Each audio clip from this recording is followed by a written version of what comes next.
Hello hero, dum biryani చేయనా chicken fried rice చేయనా? మా దమ్ బిర్యానీ నువ్వేం తింటావులే, చికెన్ ఫ్రైడ్ రైస్ తినేసాయి వాళ్ళకి. నిన్ను అడిగి చేస్తా, అది ఒక సాటిస్ఫాక్షన్. చికెన్ ఫ్రైడ్ రైస్ కోసం ముందుగా ఒక బౌల్లో బోన్లెస్ చికెన్ తీసుకొని అందులో ఒక స్పూను అల్లం వెల్లుల్లి పేస్టు, సాల్టు, పసుపు, కారం, రైస్ ఫ్లోర్, కార్న్ఫ్లోర్, లెమన్, కొంచెం సోయా సాస్ వేసి కలుపుకొని ఒక 10 మినిట్స్ పక్కన పెట్టుకోవాలి. తర్వాత ఒక బాండిల్లో ఆయిల్ వేసుకొని ఆయిల్ కాగినాక ముందుగా రెడీ చేసుకున్న చికెన్ను డీప్ ఫ్రై చేసుకొని పక్కన పెట్టుకోవాలి.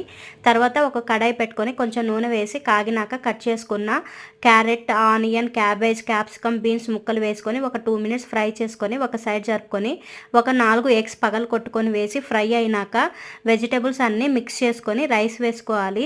అందులోనే salt, white pepper, chilli sauce, tomato sauce, vinegar, soya sauce, కారం వేసుకొని కలుపుకోవాలి. తర్వాత ముందుగా డీప్ ఫ్రై చేసుకున్న చికెన్ కలుపుకొని కొత్తిమీర, కరివేపాకుతో గార్నిష్ చేసుకుంటే ఎంతో టేస్టీగా ఉండే homemade chicken fried rice ready. Video నచ్చితే ప్లీజ్ లైక్ చేసి సబ్స్క్రైబ్ చేసుకోండి. Bye, thank you. మళ్ళీ వీడియోతో కలుద్దాం.